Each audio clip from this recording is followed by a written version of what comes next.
Playoffs rapidly approaching. The trade deadline could be this week for you, could have been last week. Either way, lots to discuss in the fantasy football world. So let's go game by game and break down Week 12's slate from a fantasy football perspective.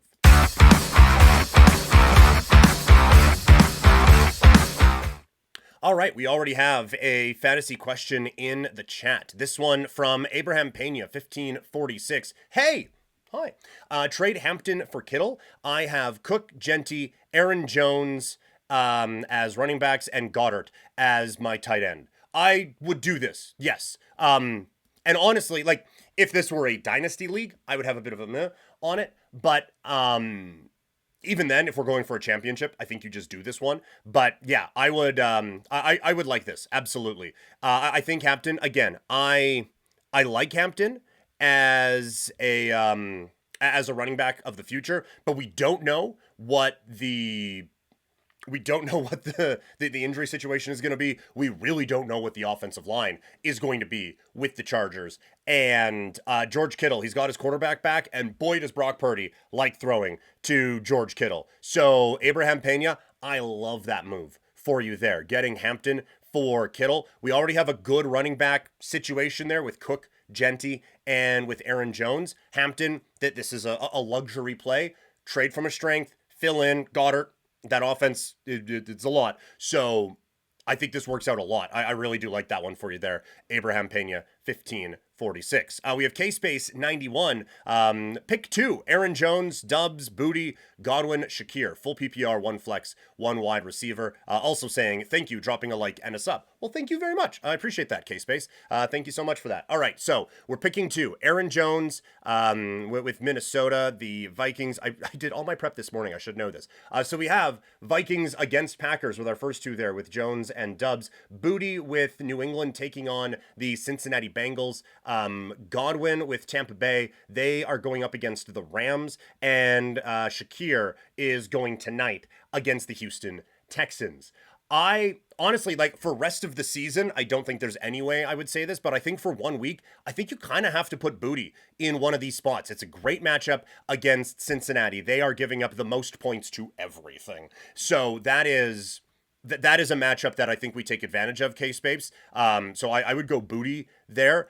Godwin against the Rams, I have concerns about. The injury situation, I don't have to explain to you. I have him on a couple of teams as well. It has been very frustrating. And even if he is healthy, that's a really tough matchup with the Rams. And same with Shakir.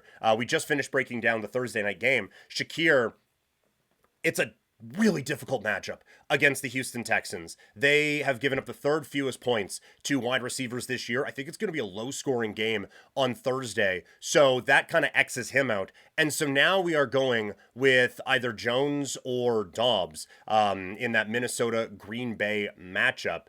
You have a Vikings team that's given up the 7th fewest points to wide receivers. Green Bay's defense has been kind of all over the place. Again, Dobbs dealing with some injury issues. He's in, he's not, he's in, he's not. I would play it safe there. I would go Aaron Jones in this spot against Green Bay. They haven't been an amazing matchup against the run. They haven't been a devastating one either. So I would go Aaron Jones and I would go Booty in that spot. That would be my pick for you to pick. The 1 wide receiver, Booty, and the flex is Aaron Jones. Back with Pena. Thank you. I'm 9-2. My lineup would be Herbert, Cook, Genty, JSN, Nico, Kittle, Waddle at flex, bench, is Zay, Charbonnet, Goddard, Purdy, Downs, full PPR league. Anything I can look to improve on? No. Look at that team. Are you kidding me? I guess the one thing I would look at is at quarterback. You're welcome, K-Space. The one thing I would look at is quarterback, Herbert. That offensive line is starting to become a problem, like a big-time problem. Purdy, I think that the San Francisco offense, now that he's there, we're going to be able to get a little bit more of a roll going. But I do think that there is an opportunity to maybe try to bolster ourselves at the quarterback spot as we head down the stretch here. So that would be my suggestion, is maybe we look at pairing up, say, a Charbonnet and an Aaron Jones, or Downs after a good week for Indianapolis and Jones, and try to strengthen our quarterback position. That would be my pick for you right now would be to try to improve that. But otherwise, I mean, you're 9-2 for a reason, my guy. Like that is working for you. It is really, really working for you there. Absolutely. All right, let's get into the previews here. Abraham Pena going to have an eye on this one as JSN and the Seahawks taking on the Titans of Tennessee. A pretty easy matchup for us to break down. I don't think we're starting any Titans this week. I've talked about my appreciation for Tyjae Spears and the opportunity that is ahead for him. That would not include this week, as the Seahawks are one of the 10 best defenses against the run in fantasy football this season. So for me, this week, Tyjae Spears, Pollard, they're out. Ridley's leg exploded, so he's out. I don't think we're going with any Tennessee Titans in this game. The one thing, Seattle has given up quite a few points to tight ends this season, so I do think that Chikakonkwo could be a pretty good desperation play for you. Say, like we just talked about Thursday night, with Dalton Schultz maybe not being the play for you, maybe we pivot to a Okonkwo. Don't just drop Dalton Schultz, but maybe if we have an extra spot that we can drop someone, we pick up Okonkwo this week and roll him against this Cincinnati matchup. And then on the opposite end, boy, we're starting our Seahawks this week. I think this is a pretty good Sam Darnold spot. A lot of people down on him after the performance against the Rams last week, but I think that he has a pretty good opportunity in this game. I like the running game here for Seattle. Charbonnet wasn't able to get on the field in some moments where he has thrived so far this season, but I think he has an opportunity to have another good week this week against Tennessee. Walker had a big week last week as well. I think he can go. JSN, we're starting every week. Cooper Kupp, I think, has a good one here. And I said before in our waiver wire rebound that you can check out right now on YouTube, where we look at the players who were the most dropped in fantasy just to see if they're available in your league. I think Rashid Shaheed has a very good matchup this week for the Seahawks here as well. Titans just can't defend. They've given up the 8th most points to wide receivers and the 5th most points to running backs. So this is a matchup where our Seahawks are eaten this week. I think they have a very, very good week. And thank you, Abraham Pena. Appreciate the chats and hanging out with us here today. If you have any other questions, throw them in the chat. Up next, New York Giants taking on the Detroit Lions. This is another one. This first part, very easy. We're starting our Lions. I think this is a Jared Goff game. The Giants have given up the 3rd most points to quarterbacks this season. We're liking Jared Goff in this spot here. 3rd most points to running backs. What, were you going to sit Gibbs? No. But I think David Montgomery, coming off of a so-so week last week, has a pretty good one here as well. Jamison Williams has been blowing up. I think he has a big spot here. Again, not Amon-Ra St. Brown. Yes, Amon-Ra St. Brown. He goes at wide receiver against the defense that's given up the 6th most points to wideouts this season. On the Giants side, I don't know who we think we would be starting anyway. I guess Slayton. Dart is a no for me this week. Tracy, Singletary, we talked about Singletary in the waiver wire rebound. I think he could have a decent day. Excuse me, I think they both could have okay days, but I'm going to guess that we have better matchups and better opportunities than just rolling with our New York Giants today. So it is all systems go with Detroit, and we are staying away from our New York Giants. Next up, it is the Jets against the Baltimore Ravens. We got a lot of bad matchups in the NFL this week. Baltimore comes into this one with a defense that has been struggling with injuries as of forever. I know that we're not trusting a lot of Jets, but I think if you have some, I think you can kind of roll with it.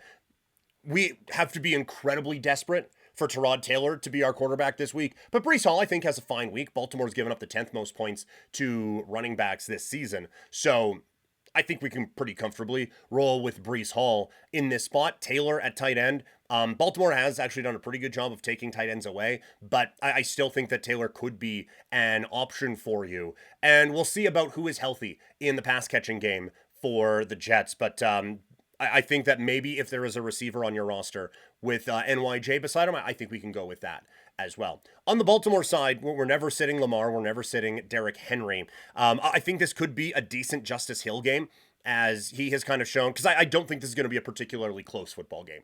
So I think Justin Hill, some garbage time stuff, some good catches out of the backfield could start to accumulate a couple of pretty good performances here. But yeah, we're starting our Ravens, right? Like it's Andrews, it's Flowers, it's those guys. Like we're rolling with our dudes here this week on the Baltimore side. So starting off pretty easy. Another pretty easy one to break down. This one gets a little bit more fun. Pittsburgh taking on the Chicago Bears. On the Pittsburgh side, it was a disappointing performance last week after a pretty dominant one against the Indianapolis Colts. Chicago comes into this one having allowed the fourth most points to quarterback. To quarterbacks. I would certainly, given the quarterback situation in Pittsburgh, probably stay away from that particular thing this week. I know it seems a little bit, maybe, but not so much. This Pittsburgh team's been tough because they're winning football games, but they aren't, like from a fantasy standpoint, it's nothing that I'm overly convinced about or anything like that. So I like Warren, I guess we talked about Kenneth Gainwell this week. Chicago's run defense has been all right. Metcalf, it's been very disappointing this season. This seems like a good matchup for him. So if you're not starting Metcalf this week, maybe you're not starting him the rest of the season. That might be the one to go because Pittsburgh, just not a whole lot of fantasy goodness on that side right now. On the Chicago side, we had talked before about Caleb Williams and where he kind of fits in the fantasy landscape here. Pittsburgh has given up the 8th most points to quarterbacks this season. So I think, given your situation, Caleb Williams could be a start at quarterback here for the Bears this week. Pittsburgh's run defense has been pretty solid, but Swift and co have been all right. That one is a tricky matchup, but I do think that given the production that we have seen from Chicago running the football at times this season, I do think that there is an opportunity to have a pretty good outing this week. Swift last week, 21 carries for 90 yards, just doesn't get into the end zone, but has had some pretty good days against some rough defenses. Again, Pittsburgh's is a pretty solid one, but I think DeAndre Swift is someone that we are trusting in fantasy here this week. At wide receiver, Rome Odunze, love the kid. Maybe not the biggest performance, but I think, pretty good. Third most points allowed to wide receivers. I think he has a good day here. So we're kind of starting our Bears, which is not something we've said often against the Pittsburgh Steelers. So another one where we're looking at two very opposite ends of the fantasy football spectrum. New England taking on the Cincinnati Bengals. We just talked about it here with Booty in the question that we had from K-Space about the issues that the Bengals have covering anybody. So, I mean, looking at it, Cincinnati has given up the second most points to quarterbacks, the most points to running backs, and the most points to tight ends. And they're a neutral matchup against wide receivers. I'm assuming because at some point, teams just start running the football on you. But I do think, again, for New England, Drake May as a start this week, and like Douglas, I would roll with. Booty, I would give it a go. Diggs, absolutely. At running back, we will see. Ramondre Stevenson, questionable to go in this game. Keep an eye on that. But even then, I think it would be really tough to keep Henderson out of lineups, given how cake this matchup looks and given how good he has looked in backup duty for Ramondre Stevenson. But if Stevenson is healthy, it'd be tough to keep him out of the lineup as well. So we are absolutely rolling with our Patriots here in week number 12. On the Cincinnati side, New England has given up the fewest points to running backs this season and the most points to tight ends. I still think we go Chase Brown in this spot. I just think this is going to be a bit of a crazy game.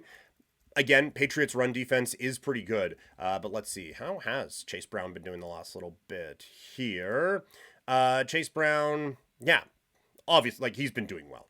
We got double-digit fantasy points in 4 straight weeks. There was a bye in there. And it's against some tough defenses, right? We just talked about how good Pittsburgh is against the run, while it's 2 good performances from Brown against Pittsburgh in that time, and then one against Chicago and the Jets. So it hasn't exactly been the cakiest of matchups, and he's still been able to go out and get the job done. I think that happens this week as well. I would go Chase Brown in your lineups. No Chase this week, so Higgins has a chance to thrive in the passing game. And I think Iosivas has a decent opportunity here as well. And I do think that Joe Flacco could be a play in the if we're desperate situation right now. New England, you can't actually pass on these guys. They haven't given up a ton to just throwing things all over the place. They haven't given up a ton to fantasy quarterbacks this season, but I do think there's an opportunity to take advantage of this in the passing department. And Flacco's had a few good weeks, so a bit of a desperation play. But Joe Flacco is certainly someone that we can trust in this spot. If you want this fantasy goodness or any of the sports coverage we do on Couch Potato Diary with you wherever you go, check it out in podcast form over on Spotify, on Apple Podcasts, or wherever you get your pods. Just search Couch Potato Diary. And if you're already listening, leave us a review. All right, let's keep the fantasy football breakdown going with one that's a bit of a tricky one to break down, featuring two of the best in the AFC. Colts taking on the Kansas City Chiefs. I almost called them the Chargers. That was very strange. I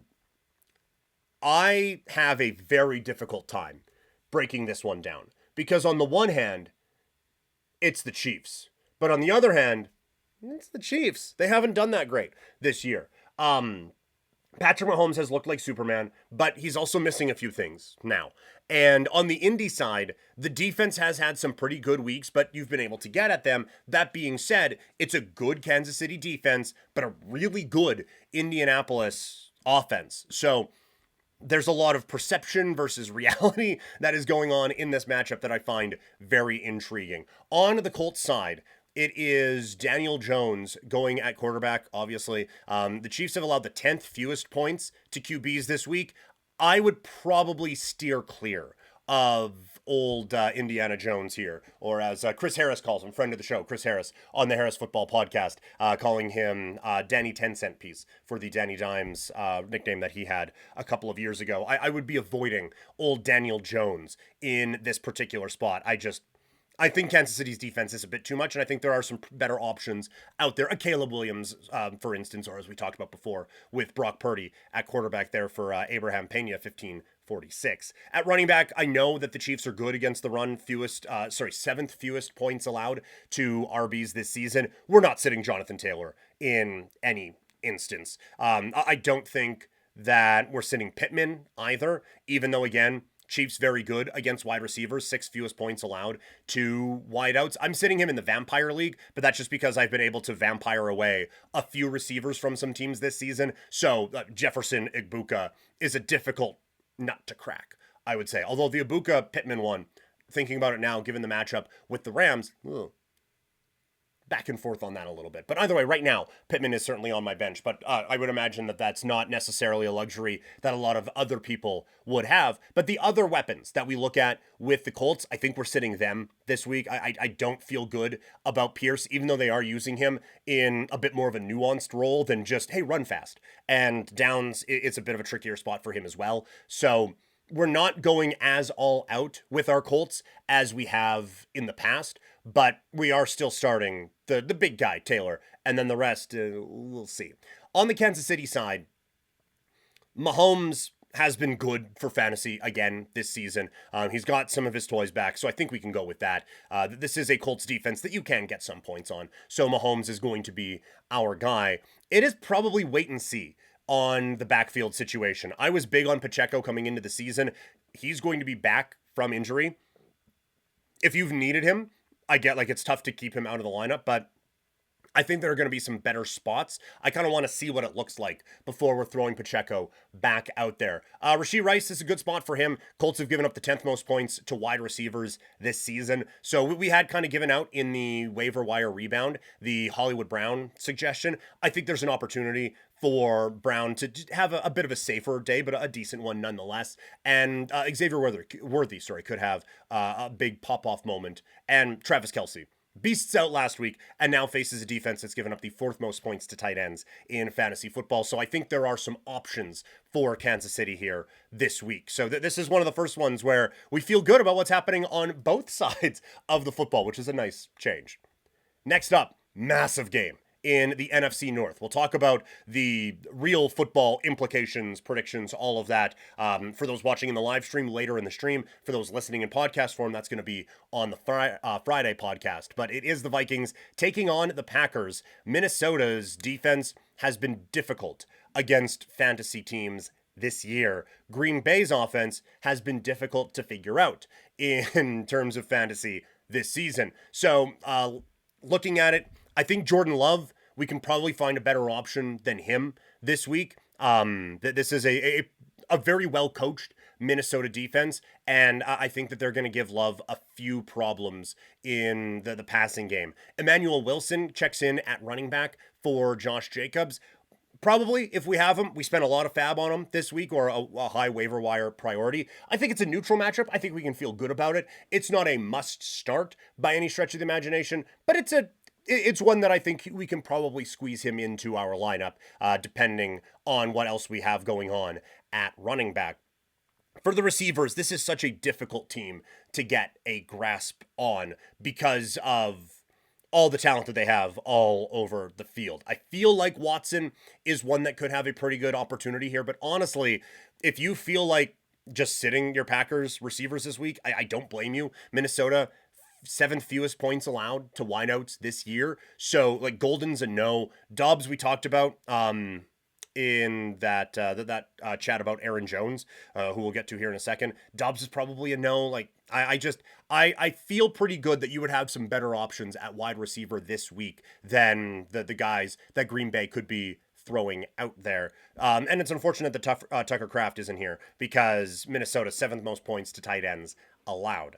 On the Vikings side on offense, I continue to think J.J. McCarthy isn't as bad as everyone is saying. It's not great, but it's not bad. But we're not playing him this week. Packers 7th fewest points allowed to quarterbacks. Aaron Jones, we're probably throwing him in the lineup. I don't think we have to avoid him or anything like that. Justin Jefferson, I know it has been frustrating at times, but it's still the most talented receiver in the league. We just have to go with that guy. But I'm like Naylor, I don't know if we're trusting. Addison, I don't know if we're trusting. Hawkinson has been very, very frustrating this year. And neutral matchup, so do what you want with it. Thinking of some of the other ones, like I wouldn't go Okonkwo over him. I wouldn't go to that extent. But there might be some better options out there than TJ Hawkinson this week, because that has been a very frustrating own so far this season. A game that everyone will be locked on for maybe not the most positive reasons. Cleveland against the Raiders. Gross. Probably don't start anyone. Okay? I'm exaggerating, but only kinda. Let's start when the Raiders have the football. It's a no on Geno Smith. It's an absolutely no on Geno Smith. Cleveland's given up the 3rd most points to quarterbacks this season, so hard pass there. Ashton Genty, I think, is a start no matter what, because I do think there's going to be some issues on the offensive line for the Raiders, and I think there are going to be a few checkdowns to get them to Genty. Bit of a softer week last week against Dallas than you would like, but a few very good games being put together by Ashton Genty, even against some good defenses. So I think he still gets his, but I do worry that it's not going to be the electric game that maybe we would want from him. No wide receivers for the Raiders are going to be started in this game. And Bowers, the health situation around Brock Bowers is always a frustrating one, especially from a Raider fan standpoint here, but he's been excellent the last 3 weeks since coming back from injury. We can trust him in this spot against Cleveland, even though it's a good Cleveland defense. There's no way you have a better tight end option than him on your roster. On the Cleveland side, it is going to be hard to trust with Shedeur Sanders in this game as the quarterback. We are obviously not starting him this week. And I don't know, like even Judkins, with the Raiders being able to gear up to stop the run, I don't know how much Judkins is going to be able to do against not a great Raiders defense. It's not terrible, but even this Raiders defense can figure out that kid back there is not going to beat you with his arm. So let's just try to stop Judkins in the run and try to bottle that up. This one, like there are 2 players from this entire game that I feel good about trusting in fantasy football this week. Jacksonville takes on Arizona. let's start with the Jags. Trevor Lawrence, definitely not the savior we all thought he was going to be, and probably a no-go this week. This Arizona defense has been sneaky good, 8th fewest points against quarterbacks this year. So Trevor Lawrence is a stay away. I'm not loving that. Yeah, I'm not loving this matchup for him right now. I would avoid Trevor Lawrence. At running back, Etienne and co have been doing a pretty good job. I feel like Tootin has been putting up some relatively okay numbers as well, although last week that was just an absolute stone cold blowout. So of course he's going to get in. So okay, maybe I'm overvaluing it a little bit. Although after the bye, like only 4 carries in a close-ish game with the Houston Texans. But I mean, it was a close game against the Raiders. He had 10 opportunities with one target, 9 carries. And then 15 carries against the Chargers. I think that's probably a little high to assume, but it does seem coming out of the bye, they want to include him more in the offense. He got the limited tag at practice on Wednesday, so we will see what comes of that. But Wednesday is kind of the no one practices day. Deep leagues, I think you can give it a shot with Tootin because it feels like they're trying to implement him a little bit more. And Arizona has allowed the 9th most points to running backs, but Etienne, obviously, we are starting. At wide receiver, like Jacoby Myers, I'm not as high on Jacoby Myers as everyone else is. This is a Arizona defense that's allowed the 10th fewest points to wideouts per game this year. Myers, you're still probably putting him in, but there might be some other options out there. We talked about Parker Washington earlier this week. Again, if you have him, it's probably a deeper league and you don't have a lot else to go with, so it's not devastating if he's in your lineup, but I don't think this is going to be a league winner by any stretch of the imagination either. On the Arizona side, injuries are constantly changing how things are happening over there. Jacoby Myers, Jacoby Brissett, I think is someone you can start. Going up against Jacksonville, who have given up the 5th most points to quarterbacks this year. Obviously, this is a passing attack that Arizona trusts right now with Jacoby Brissett to go in there and spread the football around. So he is someone that I think we can absolutely trust in fantasy here this week.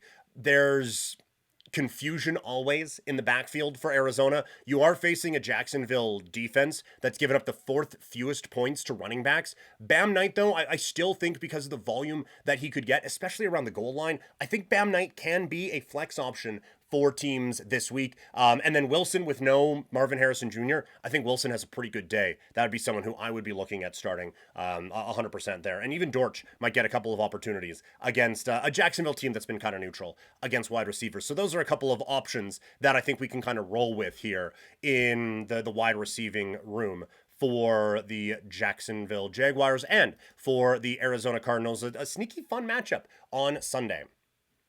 Atlanta taking on New Orleans, and I hope you don't have to trust many players in this game. Let's start with Atlanta. Kirk Cousins is going to get the call at quarterback. Don't do it. I know you think you might need to. You don't need to. There has to be a better option than Kirk Cousins. If you are starting in an NFC South only league, I think there might be better options than Kirk Cousins. Just don't do it. Just don't do it. Don't. Like, you might, but don't. At running back, I know there's some people worried about Bijan Robinson.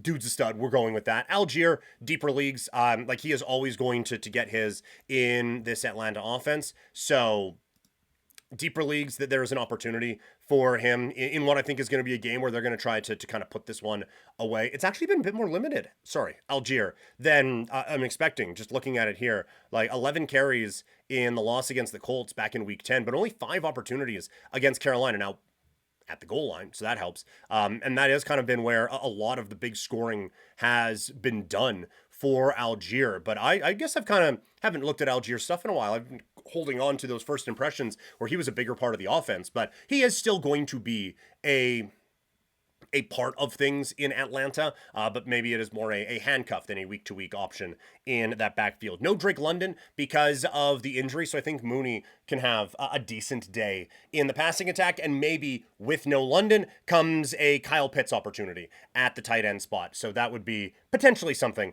that we could look at from a fantasy standpoint there, because I think Kyle Pitts, again, has an opportunity to kind of shine here on Sunday afternoon in a matchup with the Saints of New Orleans. On the New Orleans side, Kamara, Olave, Maybe Johnson, but even then, Jawan Johnson, this is an Atlanta defense that's given up the third fewest points to tight ends this season. I don't think we're trusting a whole lot on the New Orleans side. So hopefully you just don't have to, because that's not a fun way to spend your Sundays. The marquee matchup on Sunday afternoon is with the Eagles taking on the Dallas Cowboys. It was a great fantasy matchup early in the season, and I think it will be again in this one. Maybe not to that extent, with Carter probably not spitting on anyone, and I think going to be a little motivated. So on the Philadelphia side, it has not been an enjoyable own for Jalen Hurts this year, but we're going with them this week. The Cowboys have given up the most points to quarterbacks, the most points to wide receivers, and the 7th most points to running backs this season. So Jalen Hurts, we're rocking and rolling. Saquon, obviously. And the pass catching options there for the Eagles with Brown, with Smith, Goddard as well. We're starting our Eagles in this matchup, and we are going to feast like we've never feasted before. And because I think it's going to be a bit of a wild matchup, I think Dak can get his still against an Eagles defense that we have some respect for. Dak Prescott has shown that he can be a week in, week out starter. Williams had a big game against the Eagles back when the season started in week 1. I'm not anticipating that kind of a big matchup, but again, I think a lot of points are going to be scored in this game, and so I think Williams has an opportunity to really shine through in this game. So I like him, and we're liking our pass catching options. I was wrong on Pickens. CeeDee Lamb is excellent. We're going with those guys. The one that gives you a bit of pause is at tight end. The Eagles have given up the 2nd fewest points to tight ends this season, so that might be an area to maybe look at, but I can't imagine that there are a ton better options out there. Anyway, so, yeah, this is going to be a good one for the folks in fantasy football when we get to Sunday afternoon. It is now time for the primetime breakdowns, which is a good time to remind you that you can find me on social media. I am at PrimetimeKlein on Instagram, X, TikTok, Threads, Blue Sky. Get updates on everything from Couch Potato Diary and some content here from the show. Our first primetime game is the Sunday Nighter. It is the Tampa Bay Buccaneers taking on the Rams of Los Angeles on Sunday Night Football. When the Bucs have the ball, Baker Mayfield has been an MVP candidate this season and probably pretty good for your fantasy lineups, but this Rams defense is for real. The Rams have given up the 6th fewest points to quarterbacks this year and the 3rd fewest points to running backs. So honestly, there might be better options for you than Baker Mayfield this week against this very, very good Rams defense. And kind of same thing goes in the running back room. We talked about Sean Tucker and the opportunities that he has been getting. Rachaad White is a no for me, like just a straight stone cold no, because he's losing some opportunities to Tucker. Tucker's been getting them, but again, it's a really difficult matchup here against against these Rams. So honestly, I'm probably just out on the running back room for this Buccaneers team this season. Not this season, sorry, for the rest of this game, though. Let's go to Igbuka here, who has been dealing with a bit of an illness this week. There's actually been a few of them who are having a bit of a bit of a tough go illness-wise.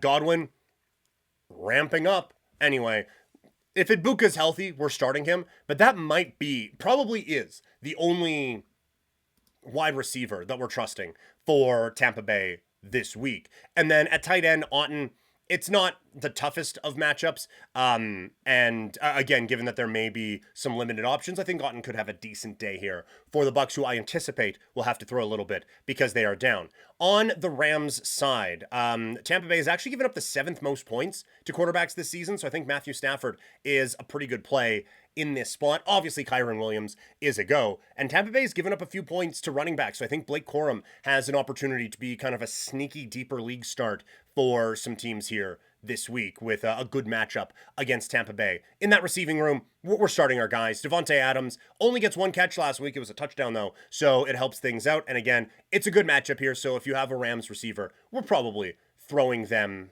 into our lineup.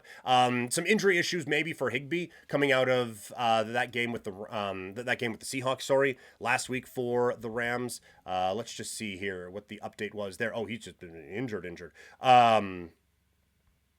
Yeah, so that's out obviously. He gets thrown on the IR. I missed that one. Sorry. That came down later yesterday. So apologies on that. So yeah, we're probably not going with our tight ends this week for the Rams. Feel pretty all right about saying that one, but still a very good football matchup on Sunday night, and an interesting one for fantasy. We go to Monday Night Football. It is Carolina taking on the San Francisco 49ers.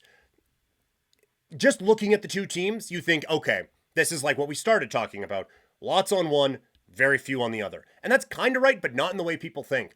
I think you can take advantage of this matchup here for Carolina. I think Bryce Young, we talked about him in multiple waiver wire segments here this week. I think he's a go. I think you can trust that he's going to have a good game against this San Francisco defense that's been beat up a little bit. The 49ers giving up the 10th most points to quarterbacks, the 7th most points to wide receiver, and the 8th most points to tight ends. So McMillan was always going to be a start. But Bryce Young, yeah, I feel good about Bryce Young in this matchup here against San Francisco, to the point where I think it is kind of neck and neck with him and Baker Mayfield, who is a much better quarterback, but in a significantly more difficult matchup against the LA Rams. At running back, we're starting. Yeah, I didn't think I'd ever say this. We're starting our Panthers this week. But running back, Dowdle, Hubbard, at wide receiver, McMillan.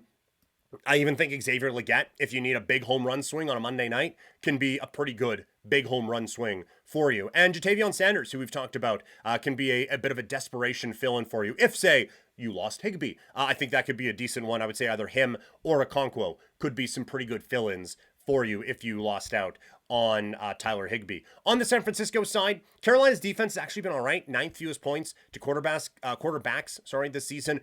4th fewest to wide receivers. So Purdy, we would have a difficult time, but I still think you're rolling with him. I think he's going to have an okay day here against Carolina. I think there's some noise in those numbers. So I think Purdy has actually an all right matchup and an all right day on Monday night. Obviously, Christian McCaffrey, yes.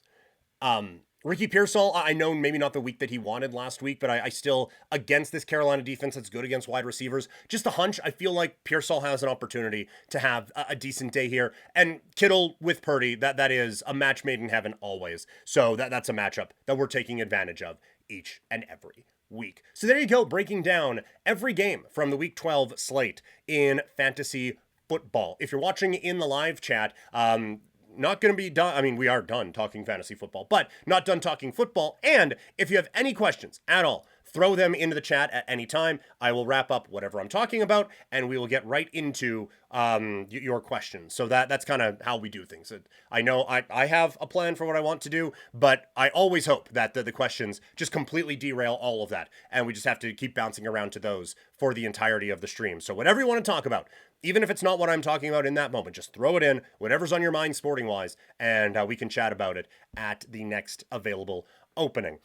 So yes, fantasy questions in the live chat, throw them in. If you're watching after the fact, throw it in the comments, and I will get to it there. And if you're listening in podcast form, get them to me again on social media. I am at Primetime Klein. We are streaming these live on multiple different platforms, YouTube, Twitch, and Kick. This is the last live stream of the week because it's your boy's birthday tomorrow. So taking the Friday off. And then next week, I am at Sportsnet 960 The Fan Monday to Thursday. So, and it's right in the middle of the day, which makes it really difficult for these to get done. So no streams are planned right now for the last week in November. We will pick back up with the live stuff coming up on the first week of December. That's the plan. If something big happens, or if I just have more energy or time than I think, then we will get to it. But for right now, the next live stream that would be planned, let me look at the calendar here real quick, would be December 1st, which is the Monday there. So that is kind of the thought right now. There's still going to be videos being popped up on YouTube and podcasts, but for live streams, nothing until Monday, December 1st.